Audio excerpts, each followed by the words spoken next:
Welcome everybody. Good afternoon, good morning, or perhaps even good evening wherever you are in the world today. Thank you for joining the latest Boutique Hotel News webinar.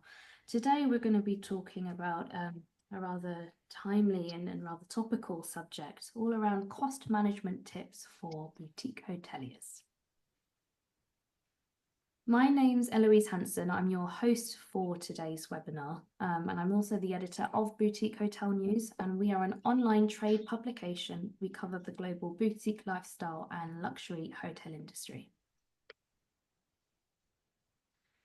A brief overview of how today's webinar is going to run. We'll spend around 45 minutes in conversation with our panelists today. You'll meet them very shortly, followed by some time at the end to take any questions from our audience. So if you do have any urgent or pressing questions, please submit these using the Q&A function at the bottom of your screens, and I'll get round to asking those where relevant. And this webinar is being recorded. Everyone that has registered will receive a copy of that recording within 48 hours. So let's meet our panelists for today, and for ease I'm going to move from left to right as per the deck in front of you. So let's kick off with Mike. Over to you. Hi everyone, my name is Mike Worley. I'm the Managing Director of HIT Training Limited. We are an award-winning employee-owned training provider, mainly working in England. We currently service around 5,000 apprentices, working with 2,000 to 3,000 employers on a monthly basis. Everything from your boutique hotels through to your small country pubs. And I'll be delighted to share some of my experiences around staff retention and recruitment. Thank you, Mike. Let's move over to Jordan. Welcome. Hi everyone, and thank you Eloise for inviting me to join you. Very much appreciated. I'm Jordan Graves. I'm a senior manager at Menzies LLP, a firm of chartered accountants, a full service firm covering London and the South. And we have a hospitality and leisure specialist team that I sit in, and about 70 to 75% of my work is with hotels. Thank you, Jordan. Peter, over to you. Hi, Eloise. Peter Hales, I'm Managing Director at Michels Taylor. We're a hotel management company, started life also as an advisory business for hotel owners and investors. We're based in the UK, but do work around the world. And I'm a hotelier through and through. I decided at 13 that I'd become a hotelier and haven't changed my mind, despite everything the world keeps throwing at us ever since. So looking forward to today's talk. Thank you, Peter. And last but by no means least, John, over to you. Thanks, Eloise. John Paulson, Senior Vice President with Hotel Asset Value Enhancement, or Hotel AVE. We're a third-party asset management, advisory, and consulting firm based in the US. We have about 45 team members overseeing about 80 different hotels with over $5 billion in value. I've been working in the industry almost 40 years, spent the first 17 years in operations, the last 22 years on the ownership asset management side. I'm also an adjunct professor at NYU, where I teach graduate and undergraduate classes in operations and asset management. And I'm on the board of directors for the Hospitality Asset Managers Association. And I too am delighted to be here this morning in the US this morning. Thank you, John. All the LinkedIn profiles of our speakers have been popped into the chat. I know we've only got an hour today. We may or may not cover all the topics that we want to. So do connect, carry on that conversation long after today's webinar has finished. So before we get stuck in, I always like to provide some context as to why we're here.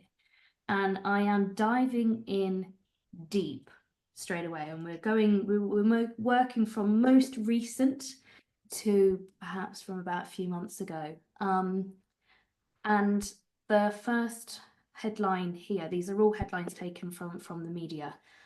US expected a big travel year, but overseas visitors angered by Trump are heading elsewhere. So preliminary data from the National Travel and Tourism Office shows that overseas travelers visiting the US fell 11.6% in March, and that's compared to March of 2024. The steepest decline is expected to be from Canada, which was the largest source of visitors to the US in 2024. And we've seen many airlines that are pulling seats and routes back due to the lack of demand. In some cases, bookings have been down more than 70% year on year. Looking at Asian hotel owners and what's happening in APAC as a result, there's some optimism. In fact, there could be a silver lining. One of the arguments is that a weaker US dollar could increase the purchasing power of investors from countries using other currencies, therefore stimulating investment in US dollar denominated assets in Asia. Some are expecting supply chain disruptions, potentially delaying new hotel projects. But from a demand perspective, in APAC, bookings appear consistent with seasonal demand, and this could be due to the fact that nearly 80% of APAC international travel is driven by intra-Asian travel, according to the Pacific Asia Travel Association. Moving to look at the UK, we saw last month the spring statement, which was met with a very dull applause, if I can call it that. There are major concerns around the increase of national insurance contributions to 15%, which have now come into force. And that has come into force also at a lower threshold. And this is on top of the national minimum wage rising, the business rates relief for hospitality, retail and leisure reducing from 75% to 40%, and also the rising cost of ingredients and services. And in fact, minutes before I came onto this webinar, I received a note from UK Hospitality, which has been lobbying the British government to permanently lower the level of business rates for the sector, and it looks like this has been a success. It is coming into law, and finer details are set to be unveiled in the autumn. So that is looking like good news. On the next slide, I would like to touch on apprenticeships, because this is something that the government is also looking to reform. And according to the University Vocational Awards Council, recent research, also through today, showed that 81% of universities were concerned that the new levy will reduce the number of employers training older apprentices aged over 25. And this is specific to hospitality. And serious concerns around the level 7 funding cuts. 94% of universities are believing that it will provide less opportunity for employers to upskill existing workforces. The middle headline here on your screens, this is research from ALA, or the American Hotel and Lodging Association. Over in America, we expect to see that the hotel industry will add more than 14,000 employees in 2025, but staffing nationwide will remain below 2019 levels. And what hoteliers or how hoteliers are looking to recruit and retain, they're looking at increasing total wages, increasing salaries, and also increasing compensation by 2.13%.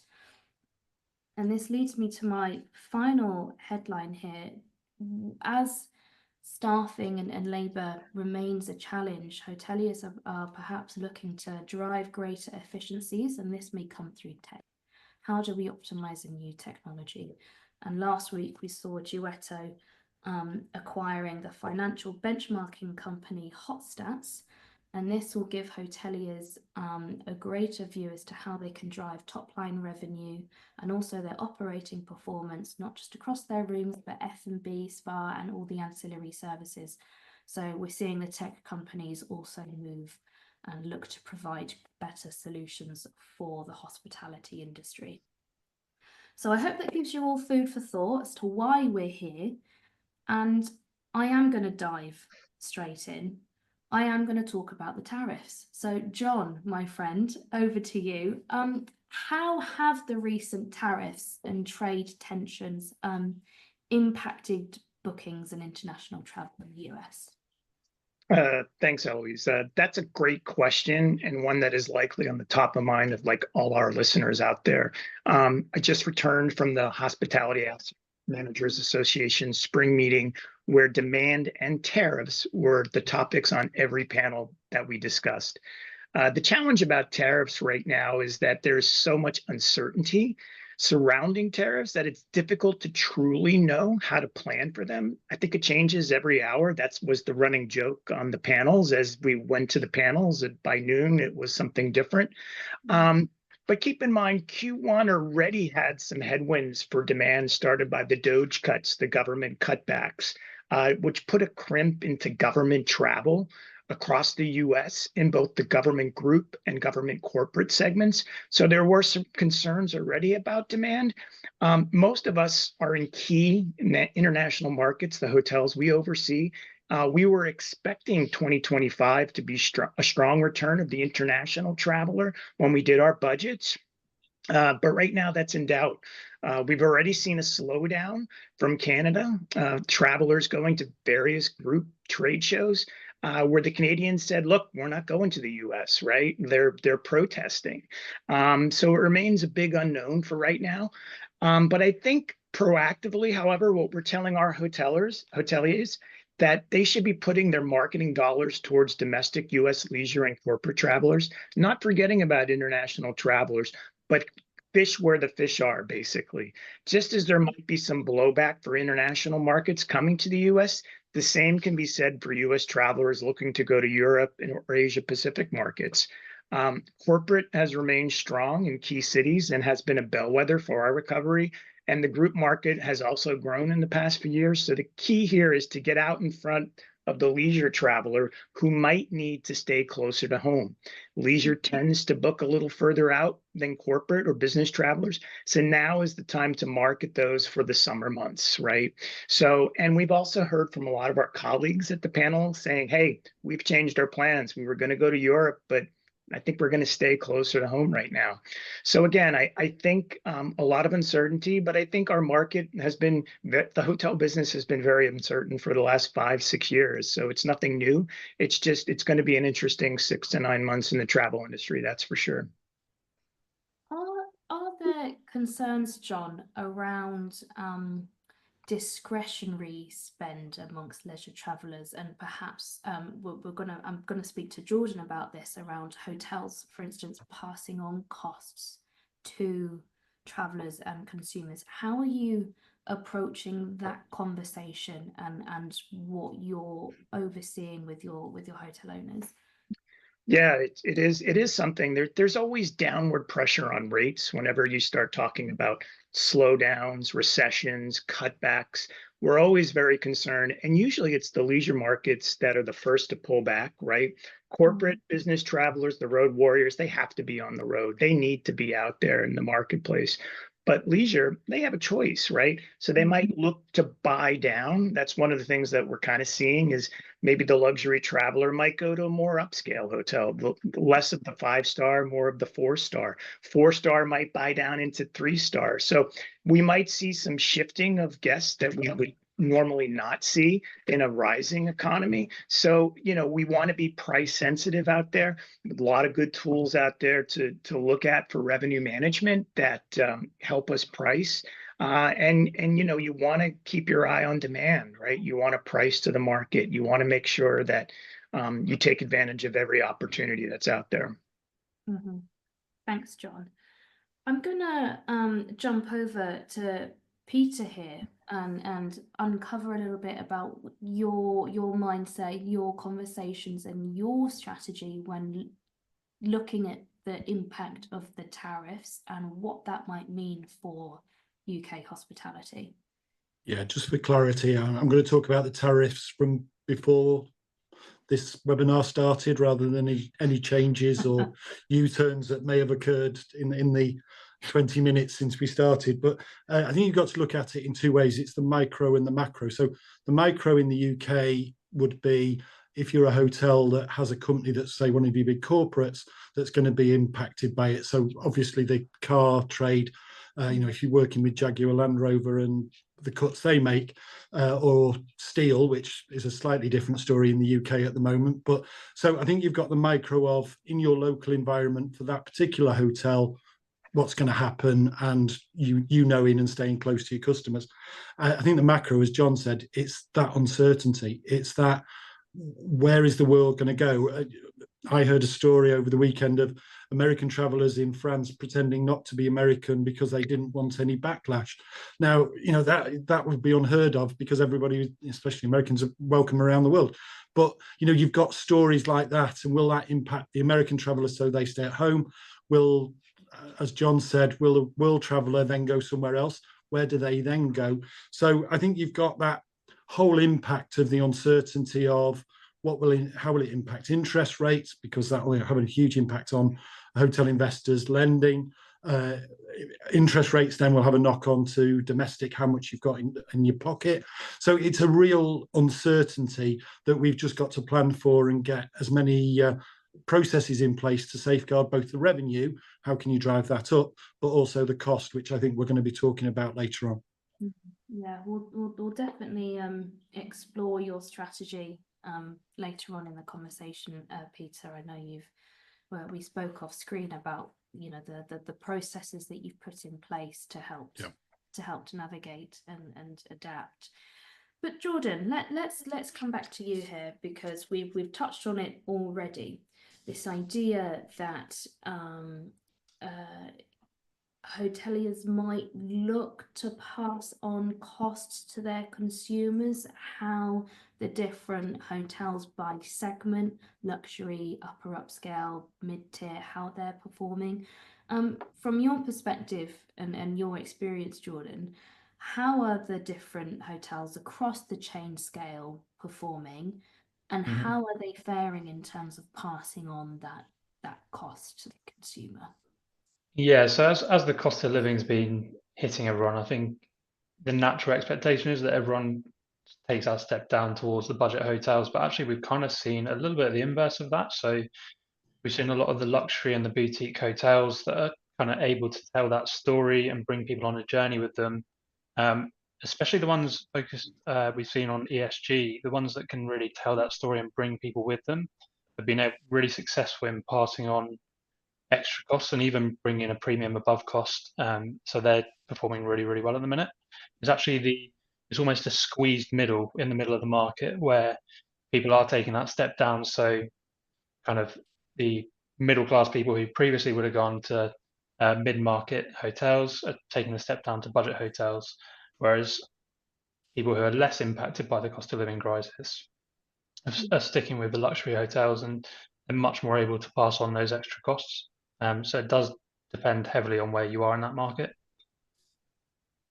I could argue that, especially when it comes to mid-tier hotels, that there's greater pressure now to reinvent brand identity and pivot to tap into the new needs and expectations of the consumer. But with everything going on in the world, with the cost of FF&E and renovations ticking up, what that might now mean for all those hotels that not just mid-tier but perhaps going through renovations or PIPs, it's certainly a challenging time. Let's talk more positively. Let's talk about cost savings, Jordan. Where have you identified the most significant cost savings? What knowledge can you impart here? Yeah, I mean, so it's easy as a hotelier to think about all the little costs that are adding up because there are so many different cost lines that can add up. But the real focus needs to be on those big ticket items. So your wages cost, for example. So wages in 2025 are anticipated to be 31.6% of revenue for the average hotel in the year. So really optimizing those staff numbers, trying to understand, and this is where the data comes in, trying to understand where and when people are being used in your business. Obviously, you've got multiple revenue streams. When are people in the restaurants? When are people not? So you can really optimize those staff numbers and reduce the amount of waste going on there. I think COVID in particular was really useful in terms of bringing people's attention to flexible working hours and kind of getting the benefit of that. So it's just using that data and understanding when people are going to be needed at what time of the day, and then retaining staff as well, because obviously there's a big cost to bringing in new staff. So retaining staff, which I'm going to talk about a little bit more later, but looking at benefits packages, things like that, is always really useful. And then in terms of other costs, so just to quickly run over them, so light and heat's a big one. So utility costs, as a hotelier, you're not going to be able to really change the usage because people are in the hotel. If anything, you want the usage to be high because it means your occupancy rates are high. But we're seeing that utility rates are coming down in the market in 2025 as the crisis kind of tails off a little bit. People will have fixed in at high rates in previous years. So the sooner you come off those rates and the sooner you come onto a rate that feels more affordable, then I'd encourage people to look at getting onto new rates. Rates relief. So you mentioned, Eloise, about how there's going to be a permanent reduction to rates, which is brilliant news. Obviously, we're yet to see what that actually looks like, but at the minute it is a disproportionate cost to the industry. So it's fantastic news that has been looked at. VAT. So VAT, UK Hospitality have a kind of a campaign to reduce VAT across the industry because UK Hospitality in particular has a particularly high rate compared to the rest of Europe. But in the short term, we're seeing things like deposits that were taken during COVID, and people have stayed at dates when the rates were lower. People may have paid VAT at a higher rate than they should have done and are collecting refunds. But something important to note on that is that there's 4 years from when you've paid that VAT to make a reclaim to HMRC. So if you are going to do it, it's probably got to be now or never, because we're coming up to about 4 years since those rates ended. And then finally, long stay guests. So if you've got any guests that stay over 28 days, you can apply a reduced rate of VAT to them. So just bear that in mind. If you've got a lot of people who are staying for long periods of time, you can claim back quite a lot of VAT. Thank you, Jordan. There's some real nuggets in there, but it's a staggering percentage that wages could cost 31.6% of revenue. We've talked a lot about staffing already, recruitment, retention, wages, payroll, etc. I would like to bring Mike in here. And I touched on in my context that there's, this is UK specific, I must add, that there's the UK government is looking at reforms around apprenticeships, and that's certainly going to have a big knock-on effect as to what this means for UK hospitality. So with that in mind, can you provide an overview of the key changes, Mike, not just what's happened already, but also what's coming down the line, and maybe with the view as to how hoteliers can prepare for these? Yeah, I think it's worth mentioning we are certainly in a period of disruption, even in the education world at the same time. So we've had some recent changes around functional skills, reforms that came out, funny enough, through the apprenticeship week. And it really concerns adult apprenticeships or apprentices over the age of 19 plus, where functional skills, which is maths and English, is now optional for them to be included in their apprenticeship. The government saw an opportunity to get more people onto an apprenticeship without having the focus on the maths and English element. I think that from my own personal experience, if there's a need, I think it should be taken on board. It is fully funded through central government, so there's no cost to the employer as part of an apprenticeship. So it's definitely worth looking into and continuing those numeracy and literacy skills for people that need it. The big changes that are coming, the first one is a shorter duration apprenticeship. So currently, all apprenticeships have a minimum duration of 12 months. They are looking to change, hopefully by August 25, and through legislation, the 12 months minimum duration to 8 months. Positively for hospitality, I think that could work really well for seasonal workers. The 12 months was a real issue if you took seasonal workers on from March to October. Now you can do that and actually put them through an apprenticeship. And there's potential savings there, which I'll come on to a little bit later as well, about how you can maybe save some of your national insurance contributions. The other big change is around a new creation called the foundation apprenticeship. Now, foundation apprenticeships are really, so we work in partnership with UK Hospitality as well, and we've been fighting to try and understand the government's move to what does that mean? What does it look like? It looks like there may be two phases, phase 1 and phase 2. Phase 1 would concentrate on the 8 industrial strategies, which hospitality is not one of. And they are looking at using the umbrella term apprenticeship. So they cover the same rules and regulations of an apprenticeship. Actually, from a hospitality perspective, we're trying to fight a shorter program where they would be looking at up to 4 months in getting people into the industry, giving them the skills they need to become a good worker before they then move into a career and onto a pathway of apprenticeships. I think we've got a battle on our hands. I don't think the government are in listening mode at the moment. I think they know where they want to go, and they're very fixated on that side of it. I was at a meeting only last week about a level 7, which is well, the level 7 is a really interesting dilemma for the government. They felt when they first introduced the theory that they would stop funding level 7 apprenticeships and degree apprenticeships, the cost saving they would get from that, and be able to use that in other elements of the levy funding for apprenticeships. They've also then realised that it's going to take about 3 years, even if they stop the funding today, for that to wash through the system. It's not a quick win. So there seems to be a move to a longer transition around the move to look at what level 7s are going to be funded in the future. There was a real concern that they would pull the plug from the end of July from the new academic year. And what would that do to businesses that are looking at graduate programs that are already interviewing now in preparation to start in September? So I think we're going to see a relaxation or a longer transition period. And then there's also talk now, a slight change in the wording, whether they're going to look at funding what they class as young people at level 7. And at the moment, the terminology of young people is up for debate, but there's the under 22s. They mention those, and I suppose that fits nicely into the hospitality sector, where about 87% of all employees in England are under 25. So that could be an opportunity to look at a career pathway and progression for people into the industry and give them a real journey and progression plan moving forward. There's a couple of other short ones that are up for potential reforms, changes to the endpoint assessment methods, which is the external assessment of apprenticeships.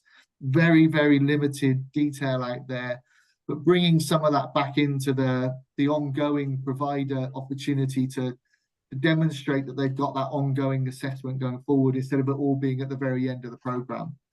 And then the other big one is around trying to reduce the administrative burden. Getting onto an apprenticeship for an employer is a challenge. There are systems and bureaucracy and processes, and if they can streamline that and support businesses instead of putting the barriers in front of it, I think we can see an upturn in people enrolling into an apprenticeship program moving forward. Thanks, Mike. There's certainly from all the conversations and even the reports and articles that I've been reading, there is more a focus on the retention side than perhaps there is on the recruitment at the moment. Perhaps that is tied in with the cost or the time and the resource of what it takes to attract new talent. John, I know we focused a lot on the UK, but we'd be curious to hear how this is playing out in the US, and more importantly, how are you quantifying the potential cost implications of labour shortages, and how are you factoring that into your asset management strategy? Yeah, it's another great question, and it's one that's been critical concern of owners and operators for a long time now. So, we know that the hospitality and tourism industry was battered by COVID in 2020 and 2021. It took a long time for it to bounce back. A lot of employees were afraid to come to work, or their hotels closed. They stayed home, even switched careers, right, because of COVID. And then with the industry picking back up, employers had to entice workers with higher wages, better working conditions, and improved benefits to get them back to work. Then last year, in 2024 here in the US, there was a strong push by the unions, Unite Here overall, and they led a number of strikes and walkouts in some major cities. And then as they settled in these different cities like LA, San Francisco, Washington, Boston, New York, they got major wage concessions that were much higher than what we were projecting originally. In some cases, 9, 10, 11% annualized increases for the next 4 years. Now, that is a really, really tough pill to swallow, but it's something that happened. And in addition, now we have an administration that's out there, pushing for stronger actions against immigration, creating fear among those that might come into the country to work. And again, I think that what's important is that most of the hotels that we deal with and that we're associated with, they have the right verification processes in place to verify employment. However, there are other groups out there that might employ people that might not be able to work. They might be losing those members, and that will create some downward pressure on labor finding people to fill those jobs. So what we've been definitely looking at and projecting is a much higher labor cost here in 25, which was higher in our budgets. I know that Jordan talked about 31.6 of revenue. I wish it was only 31.6, and some of the U.S. markets were higher than that when you add the benefit load on there. And in our union markets, it's astronomical.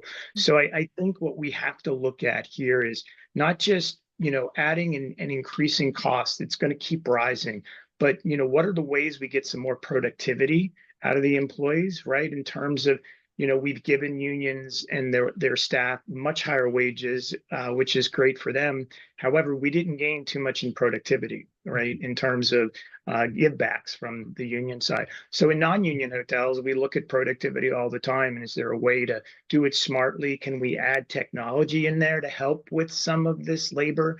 You see the advent of kiosks at front desk and check in on the mobile apps and things like that help reduce the cost of your front desk team. And then I'll talk a little bit more about some other technology that we're looking at to help us with our labor. But I think we have to get a little creative about, how we're staffing and not impacting the guest experience, right? Because that's, it's a highly service, employee focused culture that we have in hotels. And we don't want to lose that with our customers. But at the same time, we know that costs keep rising. We can only increase rates so much in these markets. And, at some point, there's a tipping point, I think, that happens. But, labor has always been, the highest cost for hotels, and it'll always be a focus of ours. Mm-hmm.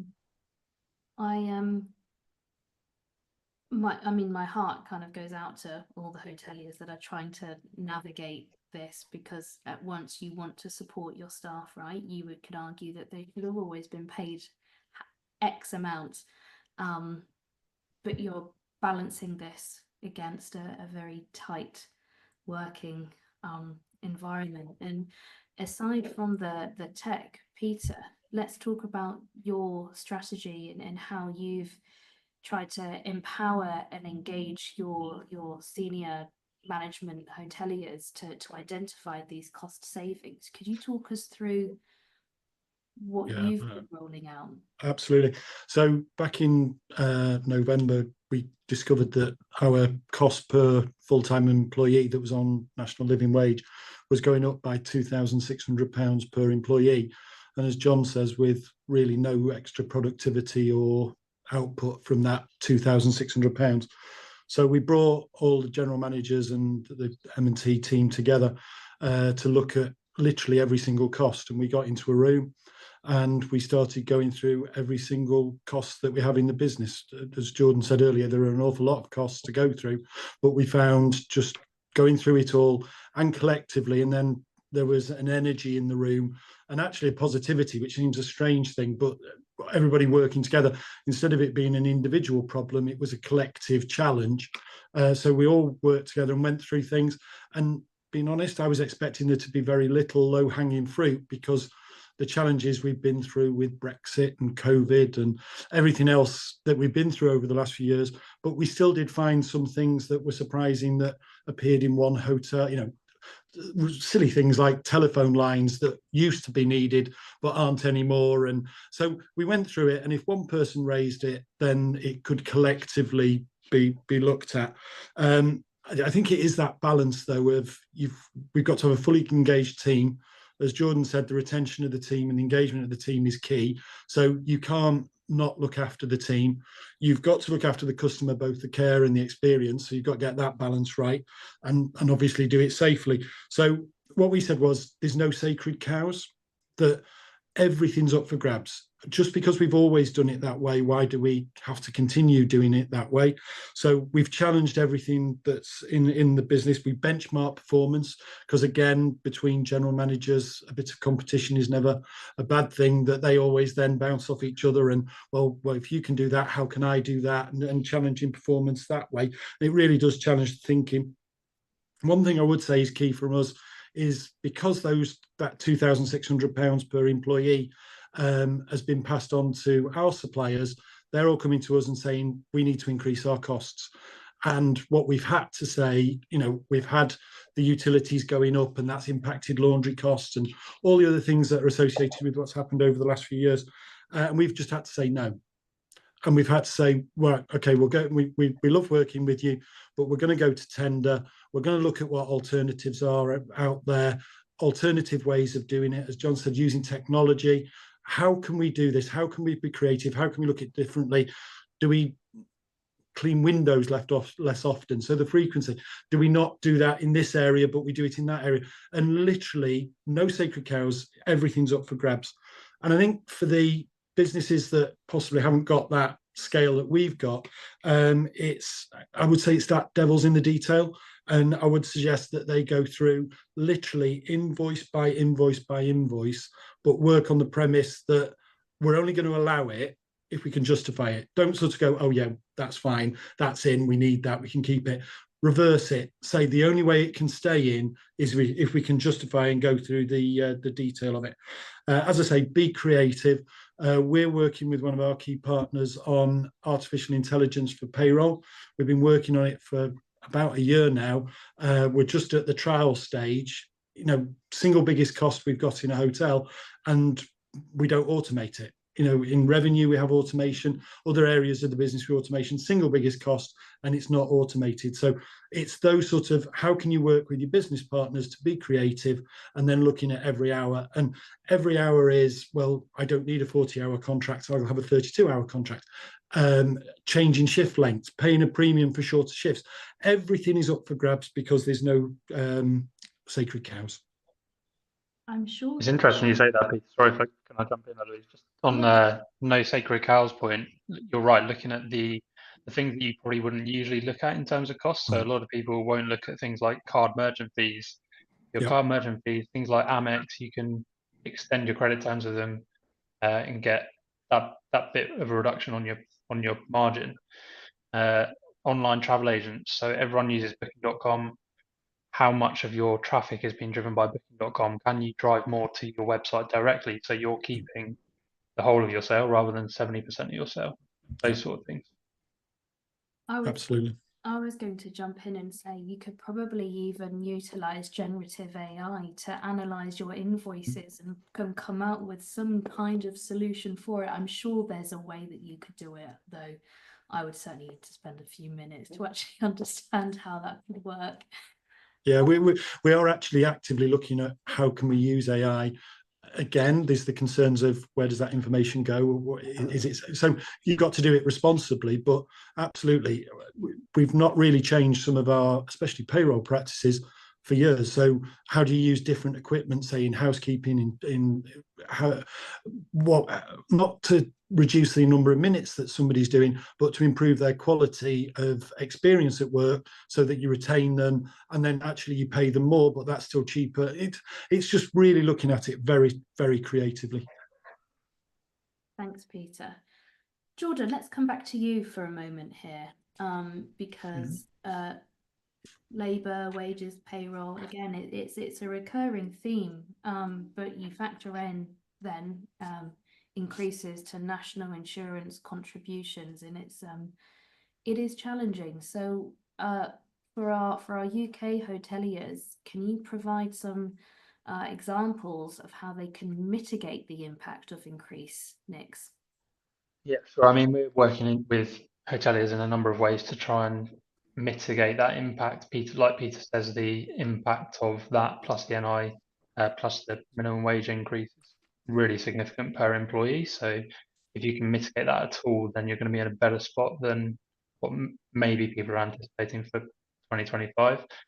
So the main way that we're seeing is salary sacrifice pensions. So most pension schemes will be set up to not be salary sacrifice, which means that you're paying employers NI and employees are paying PAY and NI on the full amount of their pay. Whereas if you set up a salary sacrifice scheme, the pension comes off of their taxable pay, and then the employer and the employee end up paying less tax. So it works in both ways. It works to cut hoteliers' costs, and it works to kind of reduce the employee's tax burden as well, which they'll be happy about.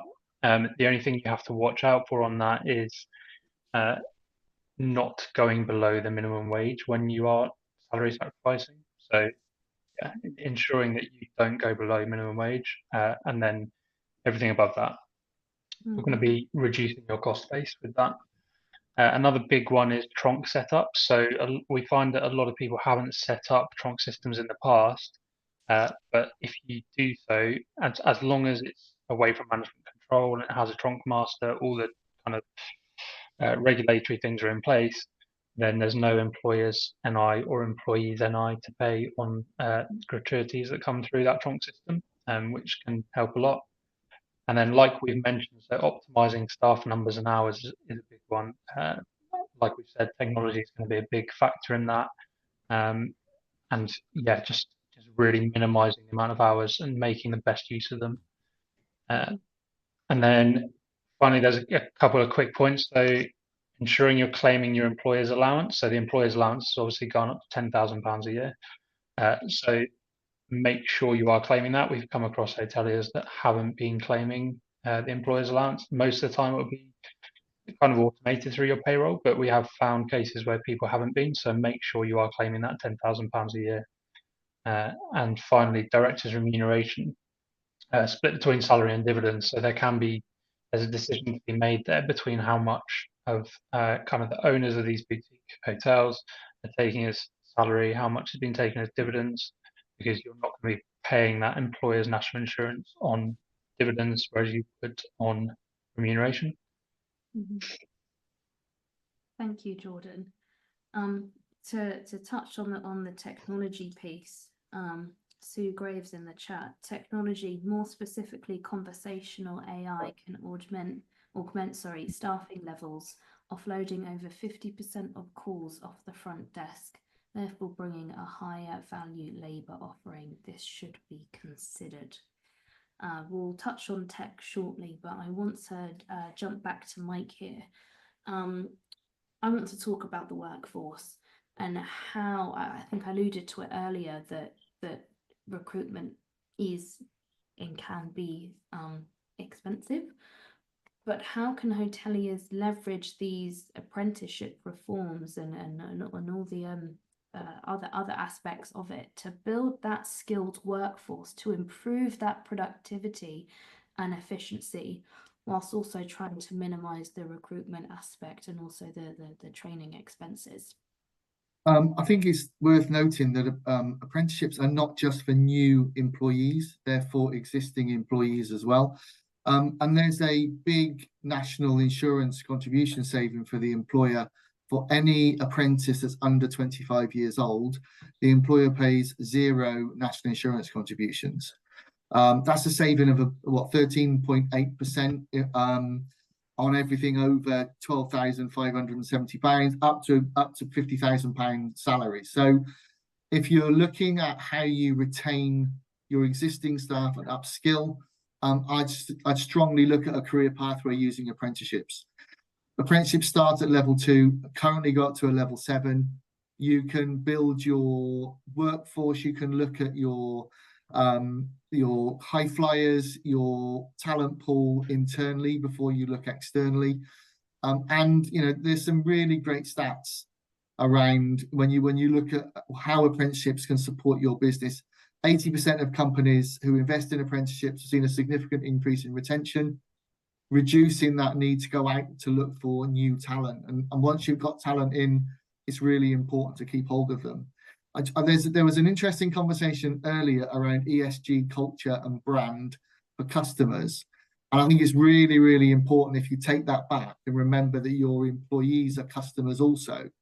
And we're seeing a real switch now to get the employees involved and invested in the ESG of the business, the culture and the brand, because they're your ambassadors when they're out talking to their social networks and all of their family and friends about that brand awareness. And it's really, really important to the newer generation on the talent pool market. They want to know what the wages are clearly and the hours. They also want to know how you're supporting sustainability, what your environmental policy is, and also whether they identify with the brand and they feel the value of the brand as well. So there's some really important pieces that I think that can be done. And where we're seeing that, we are seeing retention of keeping staff on, and it's about how you bring them on the journey, creating that career pathway, that value within the business, and finding ways to keep them involved and engaged is so important these days. Again, when I was doing my research for this webinar and I was looking at what hoteliers were doing to engage and retain their staff members, it wasn't just paying them fairly but also well, but it was also looking at the benefits that one might get as a result of that. Mike, do you have any other advice? We touched on productivity a moment ago, but do you have any advice for helping to maximize the contribution of staff members over and above, you know, perhaps you've been working with a hotel client or a hotelier client that's had great success doing X or A or B? What are you seeing that has worked well? I think first and foremost, it's being open with the career pathway. I don't think we sell the value and the career you can have. And it's interesting, Peter was saying at the age of 13 he wanted to be a hotelier, and here we are, we're still in it. And I don't necessarily think it's just about the individual. It's about the newer generation is understanding where the parents see it and actually building the brand of hospitality. Whether it's hotels or anything else in hospitality, there's still that stigma. Where hotels work really well with the community, we are seeing impact. So coming back to ESG, what are you doing in the community? How are you involving the community in your business? We're seeing impact, and it's interesting about the rural side. They need the community around them to survive. That's where they get their talent from, but it's also where they can go and add value out into the community. So that's really working. And then we're also seeing partnerships. So that sharing of either best practice or even resource, and that could be sharing, you know, individuals, could be sharing talent, having a pipeline, knowing when your busy periods are, using the data you've got to understand your trend analysis. And what I'm just going to pick on one of the negatives, unfortunately, is around the new employment legislation. There is genuine concern around 0-hour contracts, day one rights, and what that means and implications moving forward. I think the national insurance increase, you can work out, you can base it on what you're already on your current expenditure. There's still some genuine concern around what that means for the hospitality sector. Thank you, Mike. I want to finish up by touching on tech again, it's sort of filtered throughout our conversation, and it seems to be that we're all utilizing it somehow, some way. But it suggests that perhaps we can invest in the tech or the platforms now to build on these greater efficiencies to actually help. And I think there's an argument here that some hoteliers at a time when cost management is so key and critical, should I be investing in tech right now? So I'm going to come to John first. What are the most underutilized or undervalued data sources that hotels can leverage to help identify where they can help maximize their revenue or maximize cost savings? Sure. Coming back from the HAMA meeting, there was a technology panel that was interesting. And part of that focus was tapping into the guest experience, how better to attract and service guests.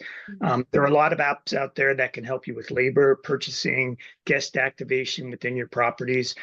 We know about the technology, that platforms that are out there that help with revenue management, doing targeting ads, doing those type of things. Behind the scenes that help bring guests to your property. But a lot of the big brands are actually piloting and looking at some other technologies out there, because the tech platforms know that if they can get a Marriott or a Hilton behind some of their apps, that there's a larger audience that they can service. A few technologies that we like and that we're testing in one of our larger hotels is Eva AI by 14IP and Houdini. Eva AI is technology that answers your phone calls and directs your guests to the proper area. Not only that, they have a conversation with you.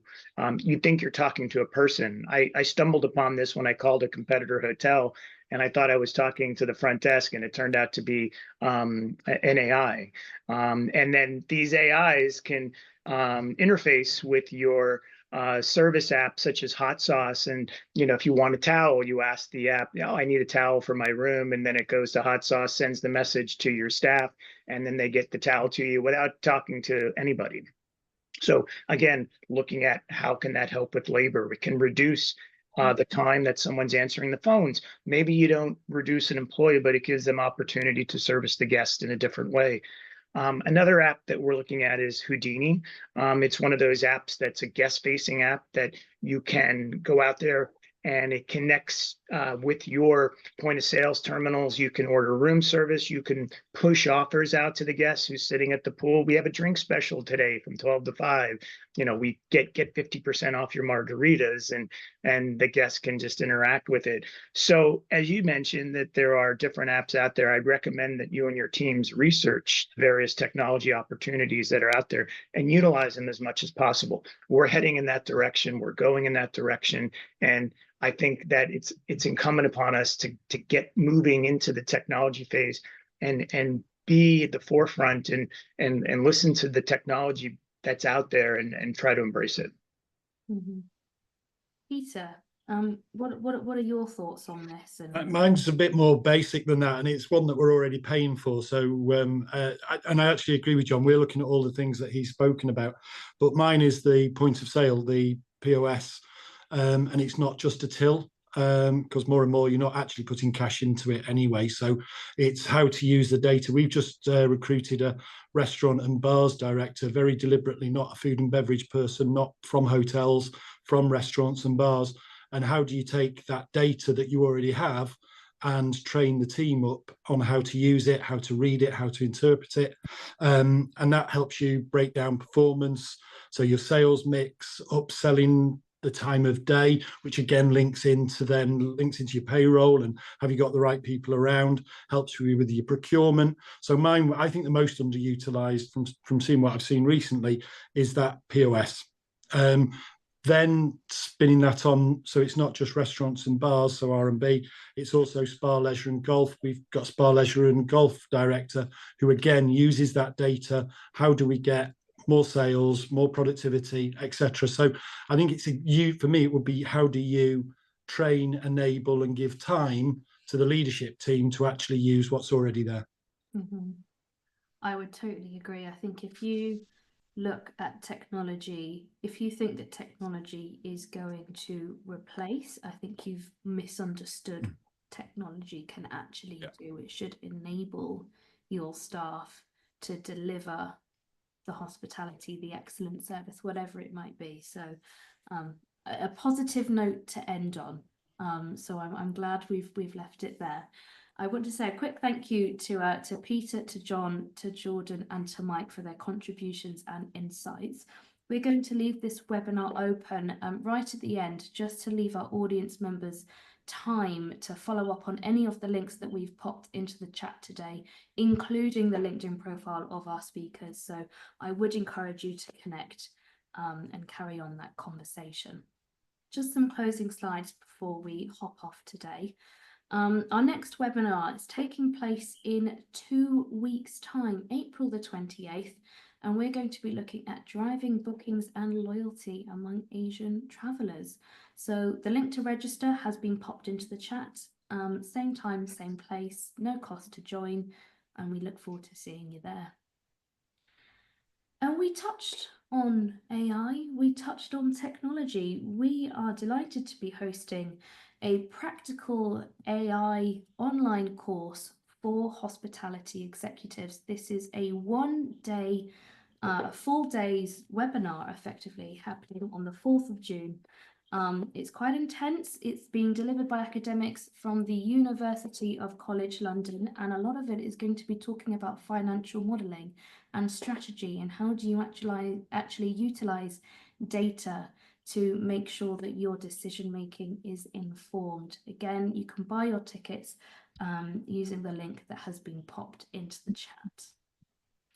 And if you're interested in working with us across our digital events, such as this webinar or the AI workshop, we also host in-person events too. And if you're intrigued to learn more, do get in touch with my colleague Katie. Her details are up on your screen, also popped into the chat. So once again, thank you so much to our speakers today. Really enjoyed this conversation. There is some positivity out there. There are some silver linings that we can find. So best of luck to all of you, and I look forward to seeing you again in 2 weeks' time. So take care. Bye. Thank you. Bye. Hello, Thank you. we are International Hospitality Media, or IHM for short. IHM is the #1 brand to engage with decision makers in hospitality and real estate. Our 4 multimedia brands lead their respective sectors with breaking news, comments, trends, and opinions across a variety of multimedia solutions. We provide an inspirational community to connect people through world-class events, webinars, podcasts, award schemes, and much more. But let us share our story of who we are and what we do. Over 10 years ago, Piers and George had a light bulb moment to provide expert opinion, comments, and low-cost digital content. And so, they went on a journey over the past decade, creating media platforms to serve the hospitality and real estate industries. We now have an engaged audience with a reach of over 60,000 monthly visitors across our website, 52,500 in our email database across all sectors, and over 68,000 across our social channels. Everything we do challenges the status quo. We believe in thinking differently. We make things simple and very easy to work with us, and we're a friendly bunch too. We offer creative solutions to help you achieve your business goals. Read, watch, listen, and meet with IHM. Connect with us for a chat today. Just look at some of the brands we have worked with recently.